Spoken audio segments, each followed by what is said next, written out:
Hi guys, how's it? It's Friday. Can you believe it? We've made it through another week. What a long week it was, I'm sure, for everybody. But you know what? I got one more run into the office today. And then I am free for 3 days. We have a national holiday on Monday here in the US. So I've got a 3-day weekend. But man, we've got an action-packed weekend of rugby this whole week. Starting off in a couple of hours, we've got Western Province and the Blue Bulls playing in the Currie Cup in South Africa. I will already be at work, but I've got a Bluetooth headphone speaker that I'm going to put in my ear to hopefully be able to follow along while I'm at my job. Tomorrow, we have got the Rugby World Cup qualifier, Game 1, United States versus Canada, the Eagles of the USA. It's the country I was born in versus the country that I love, or vice versa. But definitely trying to watch that one.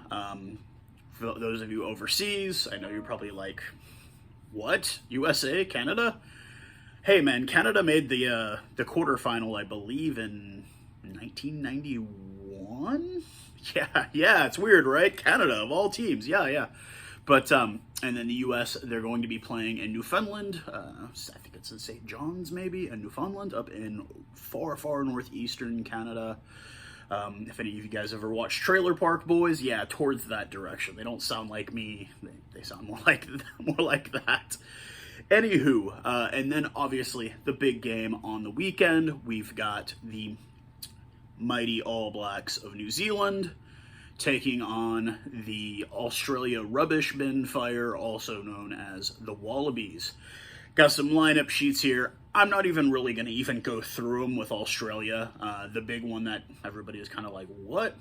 No Quade Santini Cooper, which, you know, you already heard I don't really like the guy. I could care less for him and whatnot, so it doesn't bother me. No James O'Connor, I don't believe. Obviously, Michael Hooper captaining, as usual, for those Wallabies. I'm just not putting a whole lot of faith into it. I think this is going to probably be a pretty big wash, as everyone else would probably say as well about that. Obviously, I've got the lineup for the All Blacks right here in my left hand, so I'm going to take a look at it and kind of mention a few notes. So no Sam Whitelock. We've got Brodie Retallick, Scott Barrett, one of the guys that made my least favorite player list. But I think with maybe Retallick next to him, he might be able to, hey dude, don't do that. Don't get a red card. Don't get a yellow card. Don't make bonehead mistakes. And the big one, the captaincy going to Artie Savea and starting at number 8. Not too keen on him playing 8. I prefer him at 6 or 7. But maybe I am wrong. But congratulations to Artie Savea, a guy who definitely is a pillar of his community. If you've listened to his podcast or watched his podcast, when he did update it pretty regularly, very interesting guy, brought on a lot of guys that you probably just wouldn't expect. Guys that, you know, probably don't get as much of the limelight. And I think my favorite one was when he brought in Nihi Milner-Scooter. I'm sorry, I butchered the names. I apologize. He had him on there, and he had just recently signed with the Landers, and I think he's actually got 1 or 2 caps with the Landers. But it was like one of those guys that just had so much promise. We all saw him in the 2015 World Cup. He was so good, and then just injury. And you hate to see that because it's a guy that's just got a lot of promise. It just unfortunately didn't ever. But I think he got world, like the debut player of the year or something like that, you know. So definitely a good guy. A lot of changes on this lineup, as you know what Ian Foster can, just because you're going to get the W, but it's like how bad do you want to beat your opponent, and you kind of can make a few choices. Richie Mo'unga, not in the lineup. I'm hearing either he stayed back for health reasons, or I think maybe he had a kid born. Well, if it was a kid being born, dude, if it's a girl, congratulations, she will own your heart forever. I know, because I'm a father of a little girl. So, and she pretty much, she could melt me pretty easily. You know, it's any of you guys out there that have daughters, you know how it is. All it takes is her giving you those eyes, and it's over. You're done for. There's not much you can say after that. So with him being out, you know, it's real unfortunate. You know, Ian Foster, he's going to have to He's going to have to bring in this scrub named Bowden Barrett. I mean, I believe the guy was World Player of the Year for a couple of years in a row way back when. I mean, it's a real sad day when that's your backup plan. You know I'm joking. Bowden Barrett is amazing, and I think this is a good opportunity for him to kind of re-solidify a little bit, saying, hey, look, yes, Richie Mo'unga is doing great, but the man is right here, and he's a solid, explosive, proper number 10, and Jordy Barrett, his brother, the 6'3", 6'4" guy, massive guy, size-wise could play loose forward, but plays in the back, and it's so weird because he's got so much pace, and you're not used to seeing those guys that tall in the back running that fast. So they're going to definitely be fine. You know, we've all seen Jordy Barrett do 60, 55, 60-meter kicks on a fairly regular basis. So you've always got those guys back there. Rico Iwani staying back out wing at number 11. We'll see how that goes. Obviously, I think when it comes down to playing my beloved Springboks, hey, Ian Foss, go ahead and put Iwani out on the wing. Let's, go, just keep doing that. Yeah, guy doesn't play defense too well. I've kind of mentioned that in a couple of other videos, but he's not bad. Will Jordan, the Crusader, playing the other wing. That's going to be a good one. My personal favorite, Anton Leonard-Brown, of course, starting at center with David Havili. I don't know the nature of Jack Goodhue. I know he got injured last season. I don't know when or if he's ever coming back. I have my personal belief as to why it happened. When you cut your mullet off, dude, you lost your power. Your mullet was your power. You cut it off, you lost your power. Grow it back out, Jack Goodhue. I know you're in Auckland right now.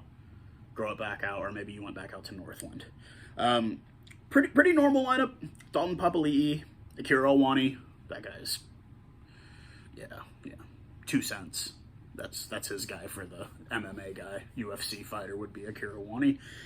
Starting at number 6. So those are your forwards and your number 8. And then we got some bench guys coming in. We've got another one of my favorites, Chief Angus Tafau. He's going to be in relief. Damian McKenzie is the utility back guy. George Bridge, I guess, as the winger. Maybe he can play center a bit too. Just a good little back. Ethan Blackadder, Tupavai, all these guys. It's a solid lineup. Even the B team for the All Blacks is still a very solid team to play against. And unfortunately, I don't think that this is going to be to the benefit of Dave Rennie and co. I don't think this game's... It's going to be probably as close as that first Blood is Low Cup game, but I don't think it's going to be played out the same. I think a lot of these guys are out there trying to prove, hey, look, a couple of weeks when we face those Springboks, I need to be on the pitch. I can contribute more than, say, the guys that you're giving a break to. Kind of see how it goes. And like I said, I'm actually happy to see Bowden Barrett back in that starting 10 jersey. I'm not really too keen on him playing 15. I just don't feel like you just don't get to see him as much back there. Seeing him play for the Blues when they moved him out to 15, and then they would put like Otre Black at 10. Just didn't feel like you didn't really get to see enough of the guy and what he can do. And I know he'd just come back from sabbatical and yada yada yada, all that kind of thing. So married, like he's got a kid now. So you always, like I said, get out there, reestablish your dominance at that position, and kind of make a statement. This is what this weekend is for in Perth, Western Australia. Game comes on at a ridiculous hour for me here in the States. Like, I think it comes on at like 1 in the morning on Sunday. So I probably won't be up to watch that one. I'll probably get up Sunday morning while I'm making breakfast and watch it while I'm cooking breakfast for my family, because that's my big Sunday morning ritual. If we don't go somewhere for breakfast, I will get up and cook breakfast for the missus and the kiddo. And it's just kind of my domestic thing that I like to do for my family on the weekends. A lot of other big sporting stuff going on this weekend. Obviously, collegiate football will kick off here in North America. I will actually be attending the game tomorrow night here for the University of North Texas. They kick off their collegiate football season.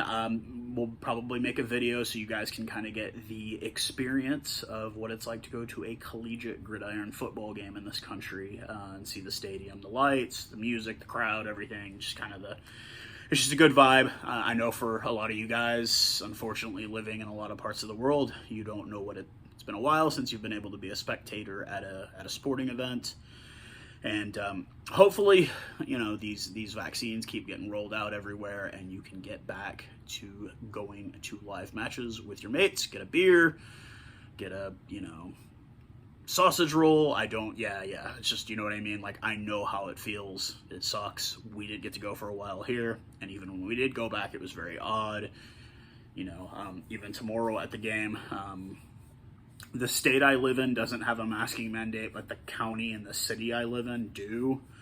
So you'll probably have to mask up. I will get me a tall cup of cool drink, I think is what my family in South Africa called it.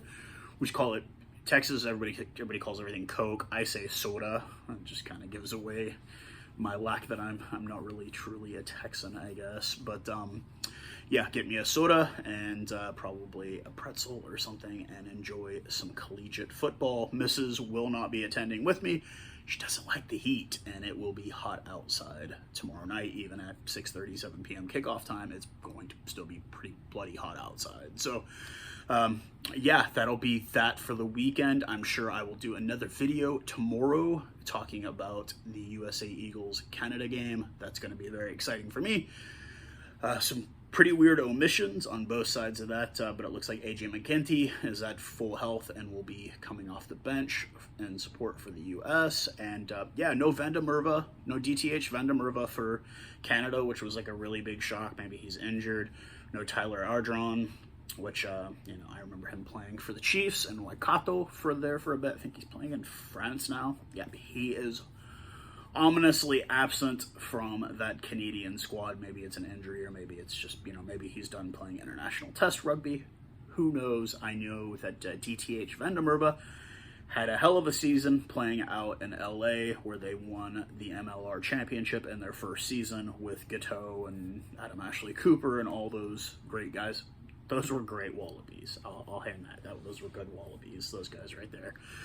But yeah, so a pretty big weekend for everybody. I hope wherever you're at, you are safe. I know that spring has supposedly started for the people in South Africa, but apparently the weather didn't get the memo to start warming up. But so hopefully it'll get a little warmer for you guys there. And I wish it would get cooler here, but based on the forecast, yeah, we're looking at 35 to 40 for a high every day, at least this week, and not a drop of rain in sight. We are having a late summer this year. We had a very mild summer, and now it's coming back with a fury. So hopefully, you know, kind of eventually cool down a bit here, but I won't hold my breath. I will stay inside where I can stay cool, or in my car with my AC on blast. But anyways, cheers, guys. Thank you for all the support, all the subscriptions, all the stuff. You know, hit the thumbs up, everything. Share it if you like. And yeah, just kind of keep this thing going. I have got, I'm going to order a laptop and a green screen so I can do everything like very next level, very professional, and we'll kind of go from there. But yeah, guys, cheers and have a good weekend.